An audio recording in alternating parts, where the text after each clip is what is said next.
Condition में नहीं थी कि इन लोगों को अपना बयान दे सकती। वह तो कुछ बोलने की स्थिति में भी नहीं थे। उसके बाद पुलिस ने आसपास के सीसीटीवी कैमरा की फुटेज चेक करना शुरू कर दी। काफ़ी छीनबीन करने के बाद पुलिस को पता चला था कि एक डिलीवरी बॉय पार्सल को उनके घर पर देकर गया था, इसलिए पुलिस अपना काम शुरू कर देती है। पुलिस ने डिलीवरी बॉय की तलाश करनी शुरू कर दी थी कि आखिर कोरियर बॉय किस कोरियर कंपनी का था। इसी तरह इस केस को चलते चलते एक हफ्ते का टाइम बीत गया था। जांच करने के बाद पुलिस को पता चला कि कोरियर जिस कंपनी में डिलीवरी किया करता था उसका नाम स्काई किंग कंपनी था। पुलिस फौरन स्काई किंग कंपनी के ऑफिस पहुंच गई थी जिस दिन चोपड़ा हाउस में ब्लास्ट हुआ था। पुलिस ने उस दिन की सारी कोरियर डिटेल्स निकलवाई। एक हफ्ता गुजरने के बाद मुग्धा भी इस कंडीशन में आ गई थी कि पुलिस को अपना बयान दे सके, क्योंकि एक हफ्ते में वह काफ़ी हद तक रिकवर हुई थी। मुग्धा ने भी पुलिस को बताया कि उस दिन स्काई किंग कंपनी की तरफ से एक कोरियर डिलीवरी हुआ था और वह पार्सल सुशील अपने हाथ में लेकर अंदर तक गया था। वह पार्सल रायपुर से किसी अंकित आहलुवालिया नाम से आया था। सुशील ने बताया था कि इस नाम के किसी भी व्यक्ति को नहीं जानते, मगर फिर भी उन्होंने पार्सल खोलकर देखना चाहा कि आखिर उन्हें क्या भेजा गया है। उन्हें लगा कि किसी ने उनके लिए शादी का कोई गिफ्ट भेजा होगा। वो उस पार्सल को खोलकर देख रहे थे। इतने में ही एक जोरदार ब्लास्ट हो गया था। बयान सुनने के बाद पुलिस दोबारा से कोरियर कंपनी गई, क्योंकि इस कोरियर के बारे में तो पुलिस को जानकारी मिल ही गई थी।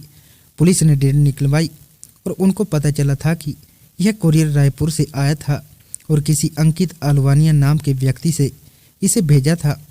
जब पुलिस ने इस नाम और इस एड्रेस का वेरीफाई किया तो पुलिस को पता चला था कि कोरियर भेजने वाले ने अपना नाम और एड्रेस गलत बताया था। इसके बाद पुलिस के हाथ कोई भी सफलता नहीं लगी थी। फिर पुलिस ने कोरियर कंपनी के सीसीटीवी कैमरा को भी खुलवाने की कोशिश की थी। वहां पर भी उन्हें सीसीटीवी कैमरा भी फुटेज में कोई ऐसा संग दंग व्यक्ति नहीं मिला था, क्योंकि इस कोरियर कंपनी के बाहर भी सीसीटीवी कैमरा ज़्यादा नहीं थे। एक दो कैमरे तो लगे हुए थे। यह चीज़ें ठीक से डिटेक्ट नहीं हो पा रही थी। पुलिस को भी कुछ समझ नहीं आ रहा था। केस अभी भी वैसे का वैसे ही पड़ा था कि यह ब्लास्ट किसने और क्यों करवाया था। इसके बाद पुलिस ने सुरेश चोपड़ा जी के दोस्तों रिश्तेदारों से जांच पड़ताल निकाली शुरू कर दी थी। उसके बाद पुलिस को पता चला कि इस परिवार का तो ना किसी से झगड़ा था और ना ही किसी से दुश्मनी थी। सुरेश चोपड़ा, सुशील चोपड़ा, प्रज्ञा चोपड़ा, बल्कि उनका पूरा ही परिवार बिहेवियर के बहुत अच्छे लोग थे। लेकिन इस पूछताछ में पुलिस को एक छोटा सा क्लू मिल गया था। जब सुरेश चोपड़ा की मां प्रज्ञा चोपड़ा ने पुलिस को बताया था कि मैं जैसे स्कूल में प्रिंसिपल की नौकरी करती हूँ, वहाँ कुछ दिनों पहले मतलब 2 साल पहले एक व्यक्ति से उनका झगड़ा हुआ था और याद में कोई और नहीं बल्कि उन्हीं के स्कूल में पढ़ाने वाला एक इंग्लिश का टीचर था जिसका नाम था भार्गव सिंह था। मुग्धा चोपड़ा जी ने पुलिस को बताया था कि किसी कारण मेरा भार्गव सिंह से झगड़ा हो गया था। यह झगड़ा कोई इतना बड़ा भी नहीं था, बस मामूली सी बात पर झगड़ा हुआ था। अब इतनी सी बात पर कोई भला कैसे किसी को बम से उड़ा सकता है। लेकिन उसके बाद भी पुलिस ने भार्गव सिंह को अपनी हिरासत में ले लिया था और उनसे पूछताछ करने पर जुट गई थी। हालांकि इस पूछताछ में भी पुलिस को कुछ हासिल नहीं हुआ था, लेकिन पुलिस फिर भी इस केस को फाइनल करना चाहती थी और इस केस में किसी तरह की कोई कमी नहीं छोड़ना चाहती थी। भार्गव सिंह की mobile location CCTV footage school की सारी चेक की गई तो पता चला कि भार्गव सिंह ना तो किसी कोरियर ऑफिस गए थे और ना ही उधर उनकी मोबाइल लोकेशन दिखाई दे रही थी। इस तरह भार्गव सिंह पुलिस के शक के दायरे से बाहर हो गए थे। पुलिस ने उनको छोड़ दिया था। इसके बाद पुलिस ने मुग्धा और सुशील के मोबाइल की लोकेशन और कॉल रिकॉर्डिंग निकलवाई थी। इस कॉल डिटेल्स में पुलिस को एक अननोन नंबर दिखाई दिया। पुलिस ने इन अननोन नंबर के ओनर की तलाश करना शुरू कर दी थी। जल्द ही पुलिस को पता चल गया था कि यह नंबर मुग्धा के कॉलेज में साथ पढ़ने वाले एक लड़के का था। उसने मुग्धा और सुशील की शादी होने से कुछ दिन पहले सुशील के नंबर पर एक कॉल की थी और सुशील से कहा था कि तुम मुग्धा से शादी मत करो। आखिर उसने ऐसा क्यों कहा? क्या वो उन दोनों को अलग करना चाहता था, इसलिए उसने बम ब्लास्ट करवाया? क्या वही था जिसने उन दोनों की खुशियां देखी नहीं गई? इस हिसाब से तो पुलिस का पूरा शक यही था कि यही लड़का अपराधी हो सकता है। इसलिए पुलिस ने इसके साथ पूछताछ करनी शुरू कर दी थी। लेकिन उसने पुलिस को यही बताया था कि मैं मुग्धा को कॉलेज के टाइम से ही पसंद करता था, मगर मैंने ऐसा कुछ भी नहीं किया कि मैंने तो बस मुग्धा की शादी से पहले सुशील को फ़ोन करके यह कहा था कि वह मुग्धा से शादी ना करे, क्योंकि अगर सुशील मुग्धा से शादी ना करता तो वह मेरी हो जाती। मेरे अंदर इतनी हिम्मत नहीं है कि मैं उन लोगों को बम से ही उड़ा दूं। लेकिन फिर भी पुलिस को उस लड़के की बातों पर यकीन नहीं हो रहा था। इसके बाद पुलिस के पास और कोई भी क्लू नहीं था, इसलिए पुलिस ने कोर्ट से परमिशन लेकर इस लड़के का पॉलीग्राफ टेस्ट करवा लिया था।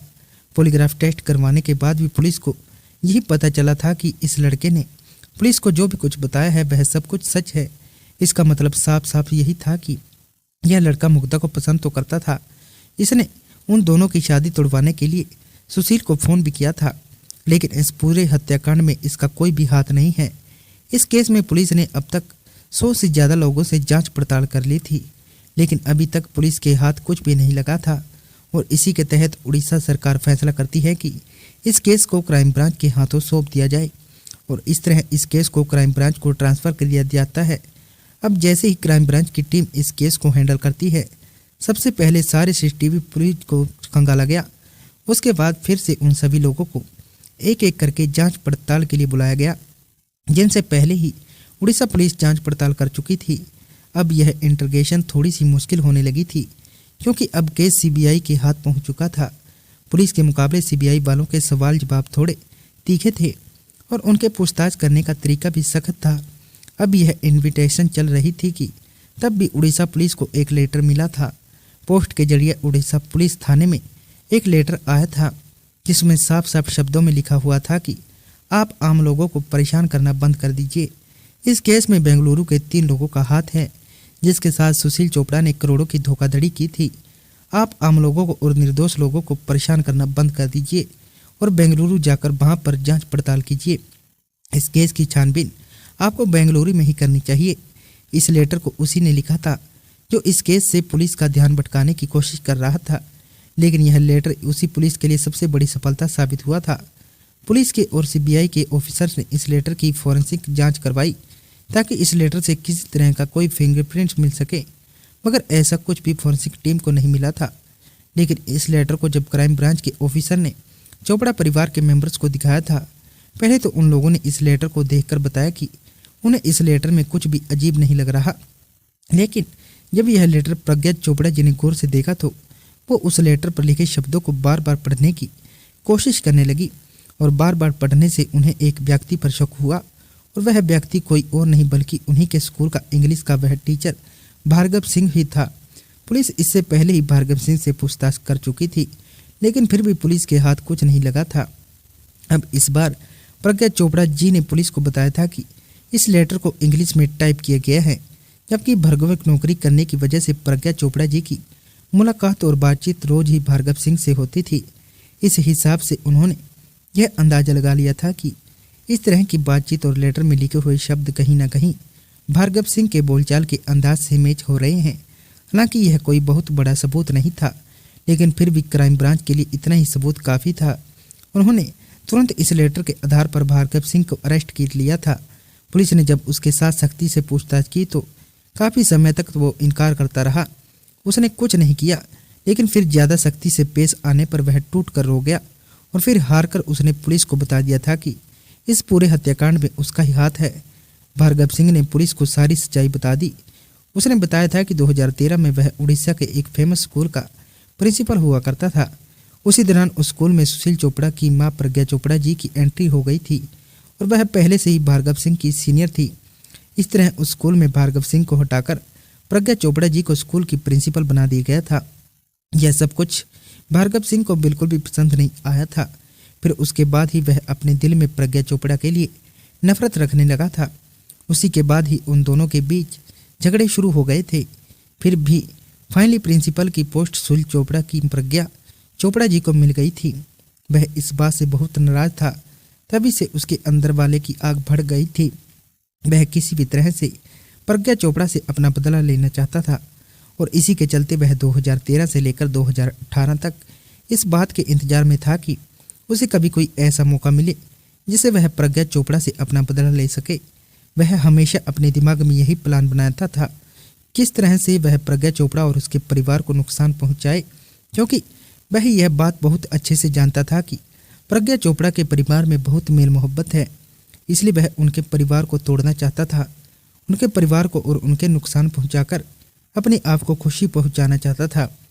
यह मौका फाइनली उसे 2018 में मिल गया था, जब प्रज्ञा चोपड़ा जी के बेटे सुशील चोपड़ा की शादी मुग्धा के साथ होने जा रही थी।